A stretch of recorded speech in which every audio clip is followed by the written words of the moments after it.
Okay இவனுக்கு ஒரு fashion இருக்குது, வந்து கொஞ்சம் ஓரளவுக்கு வந்து எது புது விஷயத்தாலும் கற்றுக்கிற ஒரு க்யூரியாசிட்டி அது இருக்குன்றனால தான் எடுத்தார். அப்போ ஜாயின் பண்ணும்போது எனக்கு ஒன்றுமே தெரியாது. 90% என்ன நடக்குது அப்படின்னா, வந்து இன்றைக்கி வேலைக்கு சேர்ந்துருப்பான், அன்றைக்கி சாயந்தரமே அவன்கிட்ட ஒரு சீனியர்கிட்ட கொண்டு போய் விட்டுருவாங்க. அவன் சொல்லுவான், இந்த கம்பெனியில் வேலைக்கு வந்த உனக்கு வேறு கம்பெனியே கிடைக்கல அப்படின்னு ஒரு அட்வைஸ் பண்ணுவான். அடா பாவி. ஹிந்தியில் வந்து இந்த காம் கர்னேவாலாக்கோ காம் தோ காம் சோருக்கோ பைசா தோ அப்படின்வாங்க. அதுக்கு என்ன மேலாம் வேலை செய்கிறவனுக்கு வேலையை கொடு, வேலை பார்க்காதவனுக்கு சம்பளத்தை கொடு அப்படின்ட்டு. அதுக்கு என்ன மீனிங்னா, வேலை ஹெச்ஆர் மேனேஜருக்கான பொசிஷன் இருக்கு இல்லையா, அது வந்து ஹெச்ஆர் மேனேஜர் அசோசியேட்டு, இந்த பொசிஷன் ஒன்லி பேப்பர் ஒர்க் கிடையாது, எமோஷனலாக கனெக்ட் பண்ணி கொடுக்குறது, மேனேஜ்மெண்ட்டையும் கம்பெனியை எப்படி கனெக்ட் பண்ணி கொடுக்கணும் அப்படிங்கிறது ரொம்ப முக்கியமான விஷயம். என்ன ஹேம் சார் எனக்கு சொல்லுங்கள் சார். இப்போ நிறைய கம்பெனிஸ் பற்றி நம்ம பேசுகிறோம், அவங்களோட ஃபால்ஸு, இது சக்ஸஸ் எல்லாத்தையும் பற்றி பேசுகிறோம். கிட்டத்தட்ட 100-150 எபிசோட் 140 எபிசோட் பண்ணியிருக்கோம். ஆனால் நான் புக்ஸ் பற்றி பேசியிருக்கேன், எல்லாமே பண்ணியிருக்கோம். ஆனால் ஓவராலாக ஒரு பிக்சர் யோசிக்க தோணுது. இப்போ நிறைய ஸ்டார்ட் அப் கம்பெனிஸ்லேருந்து நமக்கு மெசேஜ் பண்ணுறாங்க, கால் பண்ணுறாங்க, பேசுகிறாங்க. வரும்போது முக்கியமான ஒரு சேலஞ்ச் இருக்குது. என்னென்னா, இன்வெஸ்ட்மெண்ட் இருக்குது, ஐடியா இருக்குது, ப்ராசஸ் பண்ணுறதுக்கு மார்க்கெட்டு தயாராக இருக்குது, இது இருக்குது, பீப்புளும் கிளையண்ட் இருக்காங்க. ஆனால் ஒரு விஷயத்தில் நாங்கள் ஸ்டக் ஆகிறோம் சார், இந்த பீப்புள் மேனேஜ்மெண்ட்டுக்கு. இது ஒரு பெரிய கஷ்டமான விஷயம், பெரிய ஹியூஜான விஷயம். நிறைய நிறுவனங்களோட 18%-30% 30% வருவாயை இந்த சேலரிங்கிற விஷயத்துக்கு கொடுக்கும்போது அந்த இடத்தோட வெயிட்டேஜை நம்ம கொஞ்சம் கவனிக்க வேண்டியிருக்கு. ஹெச்ஆர் ஹியூமன் ரிசோர்ஸ் மேனேஜ்மெண்ட், அதை பற்றி இந்த ஹெச்ஆரை பற்றி, ஹெச்ஆரில் இன்னைக்கு இருக்கக்கூடிய இன்னோவேஷனை அது என்ன பண்ணலாங்கிற பற்றி பேசலாம். ஓகே. ஹியூமன் ரிசோர்ஸ் பொறுத்த வரைக்கும் ஹெச்ஆர்எம்ங்கிறது வந்து நார்மலாக ஒவ்வொரு காலத்துலேருந்தும் நிறுவனங்களாக இருக்கட்டும், அரசாங்கமாக இருக்கட்டும், மக்களை நிர்வகித்த விதம் தான். ஆனால் இது ஒரு சிஸ்டமாக மாற்றி கொண்டு வர்றது வந்து 1940s ஆரம்பிக்குது. இந்த மாதிரி வந்து ஹெச்ஆர்எம்மாக ஹியூமன் ரிசோர்ஸ் மேனேஜ்மெண்ட்டுன்னு கொண்டு வரணும் அப்படின்னு சொல்லிட்டு. முன்னாடி வந்து லேபர் மேனேஜ்மெண்ட் தான் இருந்தது, லேபரை மேனேஜ் பண்ணணும். அப்புறம் பார்த்தா இந்த white collar, blue collar, yellow collar, அந்த மாதிரி நிறைய காலர்ஸ் வந்தது. இப்போ வந்து கிக் ஒர்க்கர்ஸ் வரைக்கும் வந்துருச்சு, கிக் ஒர்க்கர்ஸ் வரைக்கும் வந்துருச்சு. ஆமாம், அந்த மாதிரி வந்து நிறைய காலர் சிஸ்டமே பெருசு அதில் வந்து வந்ததுனால, இதில் வந்து நம்ம இவங்களெல்லாம் எப்படி மேனேஜ் பண்ணுறது, இவங்களுக்கு சம்பளங்கள் எப்படி போடுறது, அவங்கள எப்படி ட்ரெயின் பண்ணுறது, இந்த மாதிரி ஒரு பெரிய ஒரு சர்க்கிளுக்கு கொண்டு வந்து தான் ஹெச்ஆர் சொல்லலாம், ஹியூமன் ரிசோர்ஸ் மேனேஜ்மெண்ட். இது ரெண்டுமே வந்து பார்த்தீங்கன்னா ஹியூமன் ரிலேஷன்ஷிப்பும் இருக்குது, ஹியூமன் ரிசோர்ஸு அது ரிலேஷன்ஷிப்பாக நிறுவனத்தோட மாற்றுறது தான்.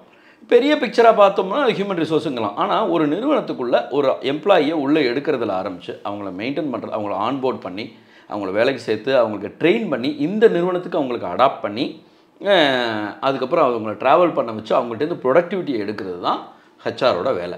அது இந்த ப்ரொடக்டிவிட்டி எடுக்கும்போது வர சேலஞ்சுக்கு அவங்களுக்கு ட்ரெயின் பண்ண வேண்டியிருக்கு. மறுபடியும் technical training, soft skill training இதெல்லாம் பண்ணி அவங்களை கொண்டு வரது. அப்பையும் சரி வரலைன்னா நீங்கள் சரி வரலப்பான்னு சொல்லி அனுப்புகிற வரைக்கும் இந்த ஹெச்ஆரோட வேலை. இல்லை அவனே வெளியில் போகிறேன்னா ஏன்பா வெளில போகிற, அவனை தக்க வச்சுக்கிறதுக்கான வேலை. இவ்வளோ தான் இந்த ப்ராசஸ் தான். இந்த ப்ராசஸ்லேருந்து எக்ஸிட் வரைக்கும் அந்த என்ட்ரியில் ரெக்ரூட்டிங்னு ஒரு விஷயம் இருக்குது பாருங்கள், அதுதான் பெரிய சேலஞ்சான மேட்டர். நிறைய நிறுவனங்கள் இன்றைக்கி ரொம்ப சேலஞ்சாக பார்க்குற விஷயம் தான். ஏன்னா ரெஸ்யூம் 1000 ரெஸ்யூம் வரும், அந்த 1000 ரெஸ்யூமில் கால் பண்ணிங்கன்னா வேலைக்கு வேலை அவங்க ரெஸ்யூம் போஸ்ட் பண்ணிவிட்டு விட்டுருப்பாங்க. அதுக்கப்புறம் வந்து அதை ஃபாலோ பண்ணி கேட்டிங்கன்னா வேலையை சேர்ந்துட்டேன்னுவாங்க. இன்டர்வியூன்னு எடுத்துக்கிட்டிங்கன்னா நம்ம ஒரு காலத்தில் ஒரு குறிப்பிட்ட காலத்துக்கு முன்னாடி வந்து இன்டர்வியூங்கிறது வந்து நேராக போய் அங்கே போய் இன்டர்வியூக்காக வெயிட் பண்ணி அங்கே இன்டர்வியூ அட்டன் பண்ணி, அது ஒரு பெரிய நிறைய படத்தில் கூட வந்துருக்குல்ல, இன்டர்வியூ லைனில் உட்காந்துட்டு. இன்றைக்கி கதையே மாறி போய் ஹெச்ஆர் வாசலில் வந்து இன்றைக்கி இன்டர்வியூக்கு எவன்டா வருவான், ஏன்னா வரேன்னு சொல்லிட்டு வரமாட்டாங்க. இது ரெண்டு விஷயம் இருக்குது. ஐடி கம்பெனிஸ்க்கு ஒன்று, நான் ஐடி கோர் கம்பெனிஸ்க்கு நிறைய சேலஞ்சு பார்க்குறாங்க. பெரிய நிறுவனங்களுக்கு இன்டர்வியூக்கு போகிறதுக்கு தயாராக இருக்காங்களே தவிர, இந்த mid size companies are struggling a lot. Overall இந்தியாவில் நிறைய இடத்துல பார்க்குறோம். அப்போ அந்த இடத்துல ரெக்ரூட்மெண்ட்டுக்கு இவங்க போய் அவங்கள வந்து ரிசீவ் பண்ணி அவங்களுக்கு வந்து இன்டர்வியூ எடுக்கும்போது ரொம்ப முக்கியமாக நம்ம பார்க்க வேண்டிய விஷயம் ஸ்கில் என்ன, அந்த ஸ்கில்லுக்கான அடாப்டபிலிட்டி என்னென்னா, இப்போ ஒரு எக்ஸாம்பிள் பார்த்தீங்கன்னா, கார் ஓட்ட தெரியும்னு ஒருத்தர் வந்துடுறாரு, ஒரு டிரைவராக இருக்கார். அவருக்கு இந்த காரில் இந்தந்த இடத்துல இந்தந்த பட்டன் இருக்குன்னு தெரியாது, ஆனால் அவருக்கு தெரிஞ்சது டிரைவ் பண்ண தெரியும். ஆனால் அவருக்கு இந்த காரை கற்றுக் கொடுக்குறதுங்கிறது தான் அந்த ஸ்கில்லு, இந்த நிறுவனத்துக்கான ஸ்கில்லு. இதை புரிஞ்சுக்க மாட்டேங்கிறாங்க, இதை வந்து எம்ப்ளாயீஸ் புரிஞ்சுக்கிறது இல்லை. ஹெச்ஆர் வந்து என்னென்னா அதை சொல்லிக் கொடுக்கணும்னு தெரியாமல் அவருக்கு தெரியும்னு தான் எடுத்துட்டோமே அப்படின்னு நினைக்கிறாங்க. இந்த இடத்துல இந்த ஆன்போர்டிங் ப்ராசஸில் மட்டும் சரியாக இருந்தாங்கன்னா எல்லா நிறுவனங்களுமே சூப்பராக இருக்கும். அதை வந்து ஆன்போர்டு ஓரியன்டேஷன் சொல்லலாம், ஆன்போர்டுன்னு சொல்லலாம். அவங்களுக்கு வந்து என்ன வேணால் அது வார்த்தைகள் எது வேணாலும் யூஸ் பண்ணிக்கலாம். வந்து அவங்கள வந்து இது பண்ணிக்கிறேன் அப்படின்னு சொல்லலாம். அவங்கள வந்து உள்ளே கொண்டு வரதுக்கான விஷயங்கள்லாம் சொல்லலாம். ஆனால் முக்கியமாக அவங்கள அந்த உள்ளே கொண்டு வந்து அவங்கள ட்ரெயின் பண்ணி அவங்கள அந்த அந்த வேலைக்குள்ளே போய் ஃபிட் பண்ணுற இடத்துல தான் ஹெச்ஆர். நான் வந்து உங்களில் ஒரு சின்ன மாற்று கருத்து சொல்கிறேன். நான் இந்த ஆன்போர்டிங் இந்த ப்ராசஸ் ஓரியன்டாக எடுக்கிறவங்க இல்லையா, இப்போ நான் வந்து என்னென்னா சில பேர் வந்து எப்படி பண்ணுவோன்னா based on intuition based on trust கூட சில பேர் எடுப்பாங்க. அது ரொம்ப அந்த அது எல்லாம் அப்படி எடுக்க முடியாது. அதில் வந்து 100 பேர் அந்த மாதிரி எடுத்தீங்கன்னா ஒருத்தர் தான் அந்த மாதிரி நீங்கள் எடுக்க முடியும். இப்போ 100 பேர் ரெக்ரூட் பண்ணிங்கன்னா ஒருத்தர் 2 பேர் அப்படி எடுக்கலாம். இப்போது நான்லாம் அப்படி தான் என்ன வந்து ரெக்ரூட் பண்ணாங்க. டு பி ஆனஸ்ட், நான் வந்து நான் ஒர்க் பண்ணது ஆல்கட்டில் லூசன்ட்டு ஐடி கம்பெனி. அதுக்கப்புறம் தே ஃபயர்ட் மீ பிகாஸ் இந்த லோக் பரித்ரன் ஒரு கட்சி ஆரம்பித்து நாங்கள் அதிலலாம் ஃபயர் பண்ணதுனால என்ன ஆச்சுன்னா, என்ன மாஃபா பாண்டியராஜன் வந்து ஸ்கில்லு பேஸ் பண்ணி எடுக்கல. ஓகே, இவங்களுக்கு ஒரு பேஷன் இருக்குது, வந்து கொஞ்சம் ஓரளவுக்கு வந்து எது புது விஷயத்தாலும் கற்றுக்கிற ஒரு கியூரியாசிட்டி அது இருக்குன்றதுனால தான் எடுத்தார். அப்போ ஜாயின் பண்ணுறது எனக்கு ஒன்றுமே தெரியாது. ஒரு ஹெச்ஆர் கம்பெனி, ஹெச்ஆர் கம்பெனியாக இருந்ததுனால அவருக்கு வந்து identify the good right people, what is the potential they have inside. அது ஒரு திறமை ஹெச்ஆர்களுக்கு எல்லாருக்குமே. அது and is master in that ஹெச்ஆருக்கு. அப்படி இருக்கும்போது அப்போ அங்கே போயிட்டு கற்றுக்கிட்டு தான் எல்லாமே. அங்கே போயிட்டு ஒரு சேலஞ்ச் வரும்போது கற்றுக்கிட்டு தான். ஸோ அதில் வந்து நான் வந்து அப்படி தான் நான் எடுக்கிறது. அது வந்து சில டைம் வந்து சக்ஸஸ் ஆகும், சில பேர் ஃபெயிலியர் ஆகிருக்கு. ஸோ அதில் வந்து அதுவும் அக்செப்ட் பண்ணி தான் ஆகணும். நிறைய பேர் வந்து நான் இன்ட்யூஷன் பேஸில் ஒரு பேஷன் இருக்கும், இவங்களுக்கு நெசசிட்டி இருக்குன்னு எடுத்தவங்க நல்லா க்ரூம் ஆகி வந்திருக்காங்க.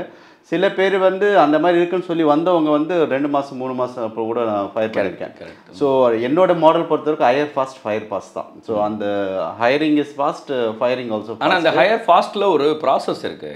அந்த ப்ராசஸை வந்து கொஞ்சம் லோயர் லெவல் எம்ப்ளாயிஸ்லாம் நீங்கள் ஹையர் ஃபாஸ்ட் பண்ணலாம். ஆமாம், ஹையர் லெவல் கீ பீப்புள் எல்லாம் நீங்கள் ஒன் டைமாக புரியுது ஹையர் பண்ணவே கூடாது. அதான் புது எக்ஸ்பெரிமெண்ட்டை வந்து ஹையர் ஃபாஸ்ட் ஃபயர் ஃபாஸ்ட் பண்ணலாம். பட் இப்போ ஃபினான்ஸில் அப்படி பண்ண முடியாது. கிரியேட்டிவ் டிசைன் நீங்கள் ஒரு இப்போ சிஇஓ அப்பாயின்ட் பண்ணணும், ஒரு சிஎஃப்ஓ அப்பாயின்ட் பண்ணணும்னா ஒரு 4 தடவை 5 தடவை மீட் பண்ணுவோம். கரெக்ட். அப்பதான் வந்து நீங்க ஒருத்தருக்கு ஒருத்தர் அவருக்கு இருக்க இன்ட்ரெஸ்டையும் அவருக்கு இன்வால்மெண்ட் இருக்கா, இதுல உண்மையாவே இந்த வேலைக்கு வர விரும்புறாரான்னு பார்க்கணும். ஏன்னா because he might be in some other company, வேற ஒரு கம்பெனியில் ஒரு வேலை பார்த்துட்டு இருக்கலாம். அது ஒன்று இருக்கு. இன்னொன்று பார்த்தீங்கன்னா, எந்த இடத்துலையுமே இந்த இண்டக்ஷன் அப்படிங்கிற வார்த்தை தான் வந்து கம்பெனிக்குள்ளே வந்து அவரை வந்து அடாப்ட் பண்ணுற இடம். இந்த இடத்துல நிறுவனத்தை பற்றிய அபிப்பிராயத்தை உருவாக்கணும். 90% என்ன நடக்குது அப்படின்னா, வந்து இன்றைக்கி வேலைக்கு சேர்ந்துருப்பான், அன்றைக்கி சாயந்தரமே அவன்கிட்ட ஒரு சீனியர்கிட்ட கொண்டு போய் விட்டுருவாங்க. அவன் சொல்லுவான், இந்த கம்பெனியில் வேலைக்கு வந்த உனக்கு வேறு கம்பெனியே கிடைக்கல அப்படின்னு ஒரு அட்வைஸ் பண்ணுவான். அடா பாவி. அப்போ இந்த ஆள் என்ன சொல்லணும்னா, சரி வா 2 பேரும் வெளில போகலான்னு கூப்பிடணும். ஏன்னா இதில் என்ன நடக்குதுன்னா, எனக்கு தெரிஞ்ச ஒரு நிறுவனத்தில் வந்து ஒரு டெக்னிக்கலாக ரொம்ப அப்கிரேட் இல்லாத ஆனால் சீனியராக இருக்கக்கூடிய ஒரு பர்சன், அவர் வந்து ஒரு லெவலுக்கு மேலே போக முடியாதுன்னு எங்களுக்கே தெரியும். அதனால அவருக்கு சபார்டினேட்டாக ஒருத்தரை கொண்டு வந்து இதுக்கப்புறம் அவரை கொஞ்சம் மேலே கொண்டு போகலான்னு நினைக்கிறோம். இந்த சபார்டினேட்டை யாரை கொண்டு வந்தாலும் அவர் விரட்டி விட்டுருவாரு.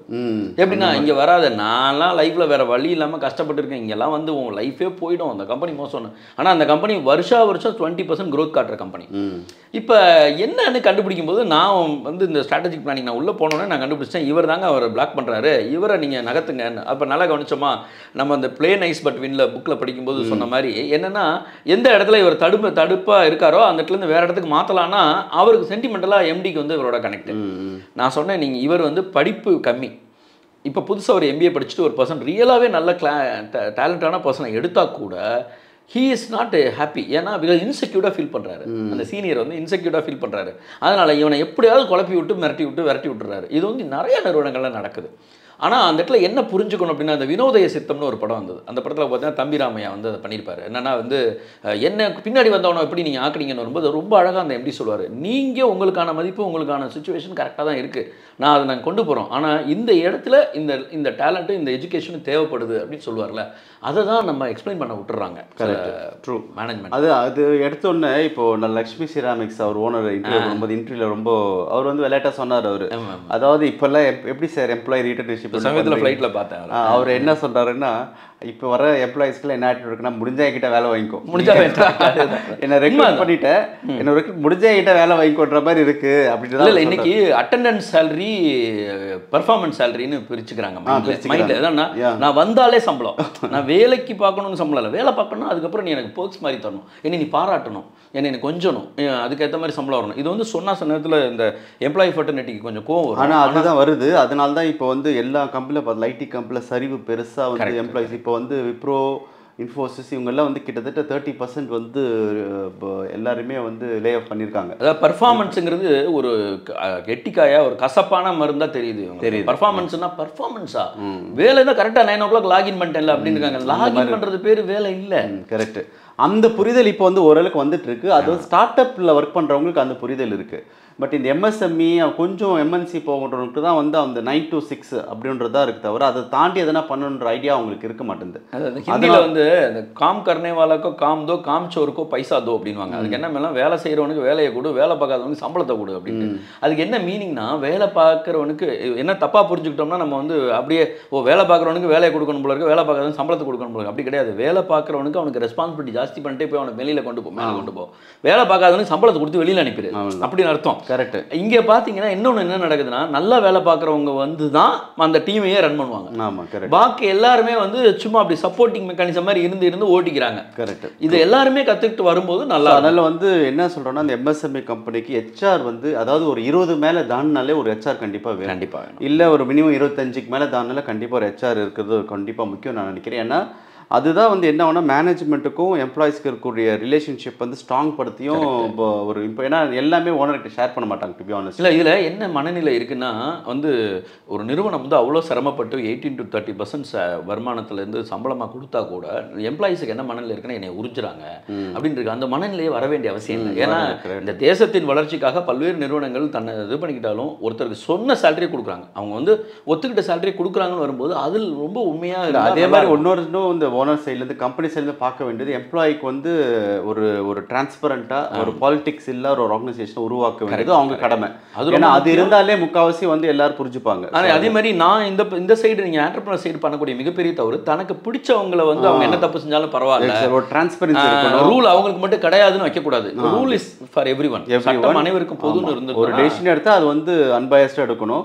முக்கியமாக வந்து டிரான்ஸ்பரன்சி இருக்கணும். சில ஆண்டர்பிரனர்ஸ்லாம் ஸ்டார்ட் அப் பீப்புள்லாம் நான் பார்த்துருக்கேன் நிறைய சர்வீஸ் இண்டஸ்ட்ரியில் வந்து என்ன ரெவென்யூன்றது கூட எம்ப்ளாயிஸ் தெரியாது. ஒரு ப்ராஜெக்ட் பண்ணும்போது என்ன ரெவென்யூ எங்கே காஸ்ட்னு தெரிஞ்சாதான் அவனுக்கு ஒரு மோட்டிவேஷன் வரும். ஓப்பன் ஓகே ஒரு ப்ராஜெக்ட் பண்ணால் இவ்வளோ ரெவென்யூ வருதுன்னு சொல்லிட்டு இவ்வளோ ப்ராஃபிட் வருது, இதோட காஸ்ட் இங்கே தான் போதுன்னா தான் அவனுக்கு ஒரு மோட்டிவேஷன் வந்து ஒரு லீடர்ஷிப்பாக மாறுவாங்க. அவங்களுக்கு என்ன பயனா நம்ம காஸ்ட் தெரிஞ்சிருச்சுன்னா இவன் வெளியே போய் பண்ணிடுவான்ட்டு வேறு வழி இல்லை. நீங்கள் வந்து சில டைம் வந்து ஒரு ஆண்டர்பிரனராக எல்லாரும் நம்மளும் ஒரு வாட்டி எம்ப்ளாயி வந்து ஆண்டர்பிரனர் வந்தவங்க தான். இன்னொன்று நம்மளோட யூனிக்னஸ் ஒருத்தர் இருக்க போறதுல அவங்களும் வளரட்டுமே. அந்த ஆட்டிடியூட் இருக்கணும். நீங்க வெளியே ஒருத்தர் வந்து ஆண்டர்பிரனரா போகும்போது அந்த கம்பெனியோட ஆண்டர்பிரனர் வந்து சந்தோஷப்படணும். இல்ல ஒரு மரம் வந்து கிளைகளே வளரக்கூடாதுன்னு வளர முடியாது. கிளையா வளர்ந்து போதும். அதான் அதோட அட்டாச்மெண்ட் நல்லா கனெக்ட் ஆகலாம்.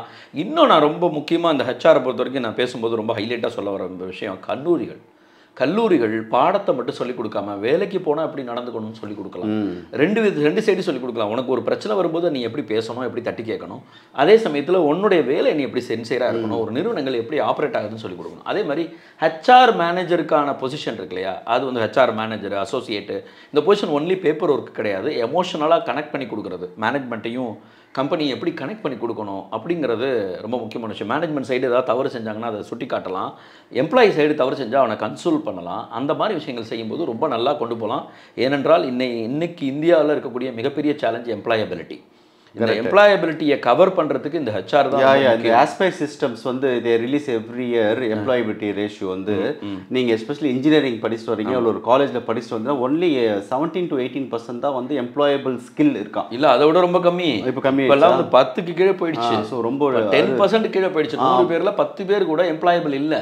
ஸோ அது ரொம்ப டேஞ்சரான ஒரு சுச்சுவேஷன். ஆட்டிடியூட் ஆஃப் தேர் இது டிஸ்ட்ராக்ஷனு நிறைய காரணங்கள் இருக்குது. ஆனால் வேலை நேரம் என்பதை வேலை நேரமாக ரொம்ப சிறப்பாக பயன்படுத்தினாங்கன்னா கம்பெனிஸ் நல்லா வளரும். கம்பெனி நல்லா வளர்ந்தா தேசம் நல்லா வளரும். அப்போ அவங்களும் தனக்கு தானே வளர்த்துக்கலாங்கிறது தான் உண்மை. அதை புரிஞ்சுட்டாங்கன்னா நல்லா. ஸோ அதனால் இந்த ஹெச்ஆர் சிஸ்டம்ன்றது நீங்கள் உங்கள் கம்பெனி வந்து ஒரு 30க்கு மேலே போனாலே கண்டிப்பாக ஒரு ஹெச்ஆர் இருக்கிறது ஒரு ரொம்ப நல்ல ஒரு விஷயம். ஸோ இப்போ 50க்கு அதுக்கேற்ற மாதிரி எம்ப்ளாயியோடைய ரேஷியோக்கு ஏற்ற மாதிரி நீங்கள் வந்து ஹெச்ஆர் சிஸ்டத்தையும் ஹெச்ஆர் ப்ராசஸையும் நீங்கள் இன்க்ரீஸ் பண்ணிங்கன்னா அது வந்து கண்டிப்பாக வந்து ஒரு ஆர்கனைசேஷனுக்கு ஒரு பெரிய ஸ்ட்ரென்த்தாக இருக்கும்ன்றது என்னுடைய ஒப்பீனியன். ஒரு நிறுவனத்தில் ஒரு எம்ப்ளாயும் தன்னை ஒரு பார்ட்டாக புரிஞ்சுக்கிட்டாங்கன்னா இந்த நட்டு இல்லைன்னா இந்த கார் ஓடாது, இந்த டயர் இல்லைன்னா இந்த கார் ஓடாது, நம்ம அந்தளவுக்கு நம்ம பர்ஃபார்ம் பண்ணணுன்னு இருக்கணும்.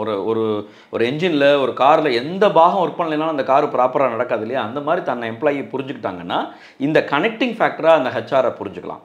அப்போ ஹியூமன் ரிசோர்ஸ் நான் ஒரு ஹியூமன் ரிசோர்ஸ். அப்போ நான் இந்த நிறுவனத்துக்கு நான் ரொம்ப என்ன கான்ட்ரிபியூட் பண்ண முடியும்னு பார்த்தோம்னா ரொம்ப நல்லா இருக்கலாம்.